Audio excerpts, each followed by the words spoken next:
And 24 hours later, here you and I are in the same exact spot. Yeah. We were hoping it wouldn't be as bad as expected, but wishful thinking, I guess.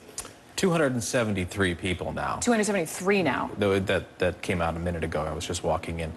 The number is huge, and the number keeps going up rapidly.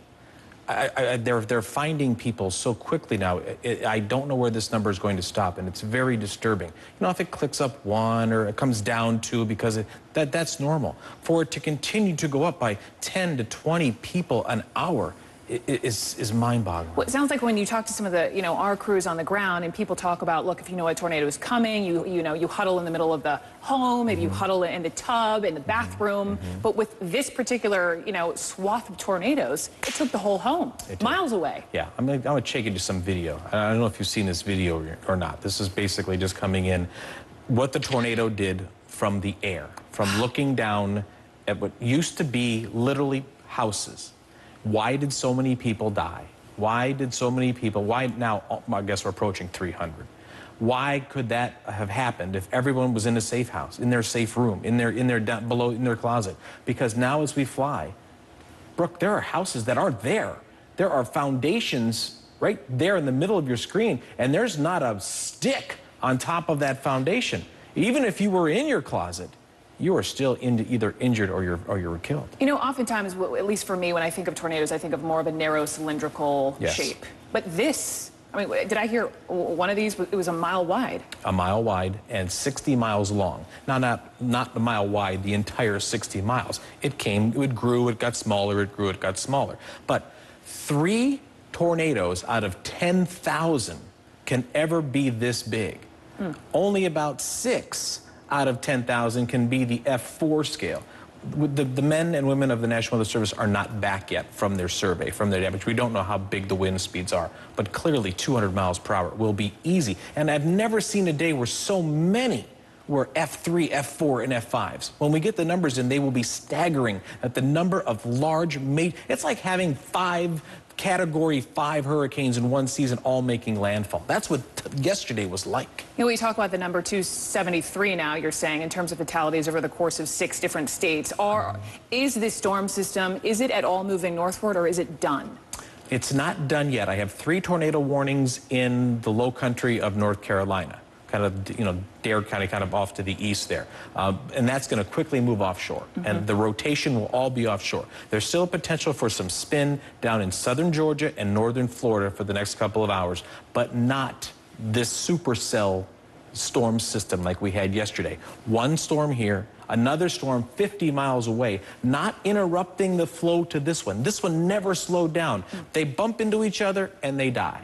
They bump into each other and they die. And then they split, they bump and they bump. And they never get to this F4. These were by themselves all day. We don't have that type of situation today. Chad Myers, as he mentioned, the president will be headed to Alabama tomorrow, along with Craig Fugate, chief of FEMA. Now, I want to take you to Tuscaloosa, to Reynolds Wolf, in the storm-stricken area there.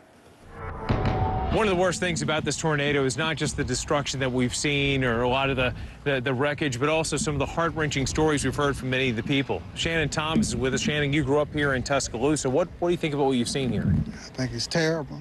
I grew up here, and we never saw nothing like this before. I grew up here, went to high school here, and I was at the reserve unit here, and never saw nothing like this before in our life.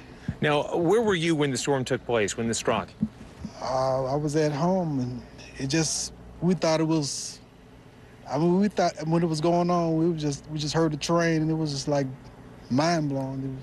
We thought it was just like mind-blowing. Your family and friends okay? So for my brother, it seemed like the house was blew off over his head, and he just called me and told me that he saw the tornado over his head, and he looked up inside of the tornado and saw debris going around inside of it. And he said the only thing that happened to him was his fingers got cut. Very fortunate compared to many others. Thanks so much for your time. You know, the amazing thing about the story, the numbers that continue to grow. We've had well over 100. In fact, we're getting close to the 200 mark in terms of deaths in Alabama alone, many more across the southeast. Many people still missing. In fact, in this one neighborhood, there are anywhere from 2, some numbers as high as 4 children that are missing in this area behind me. We've had some parties that have been coming through here searching for people. Hopefully it's going to be a rescue mission, not a recovery mission. We've had guide dogs that have been through here also hoping to find some survivors. But right now, things do look very grim. One thing that's a true testament to the storm is not only the wreckage that you see affecting the houses or some of the trees, but even some of these incredible vehicles you see over here. Many of these 5-ton trucks that are designed to handle the rigors of the battlefield. But sure enough, many of them just in ruin for the time being. What a devastating story, and again, it'd make it worse as the hours and days continue. Let's send it back to you in the newsroom. Daylight is revealing what was certainly a night of terror and horror for people in and around Birmingham, Alabama. Twisters wiped out entire neighborhoods. Look at this. The death toll there now stands at 272. Not just there, though. This is across 6 different states, and that number is expected to rise. One woman, though, who spoke with our own Marty Savage, said that her life was saved because of faulty radio batteries. Listen. So I have is what I have on, and like I said, I just went to my parents because I couldn't get the radio to work, and it made me mad. And I went over there because their power came back on, and I was going to give her bath and then eat. Then once it passed, we were coming back home. And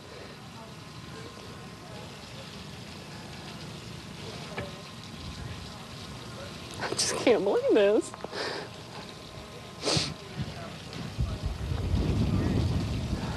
Well, that radio may have saved your life. It did. It was God working. It was God not making the batteries work, and I was so mad. And I had fussed about it, and I just thank God last night that they didn't work, because we would have been killed. How about that? Her radio. Martin Savage there. He is surrounded by damage. This is near Birmingham and Pleasant Grove, Alabama. And Martin, I mean, she's one of the lucky ones. She is. There were a lot of people who, you know, they realized today that the split-second choice they made might have seemed indiscriminate and minor at the time. Made all the difference between life and death. Wanted to show you the luckiest house on 7th Street because totally untouched. And then you start turning and looking down the direction of 7th Street, and you start to see damage, as in the house next door.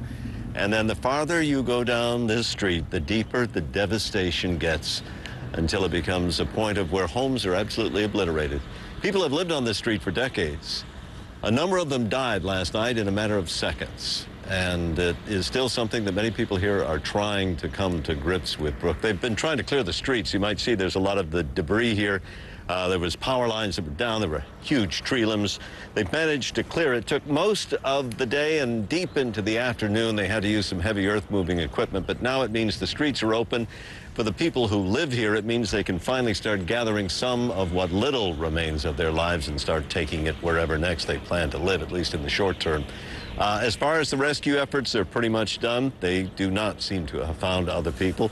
And as far as recovering the dead, most of that was already achieved by this morning. So how have the numbers changed? We haven't had an update just yet, but we do know that this town took a very heavy toll, Brooke.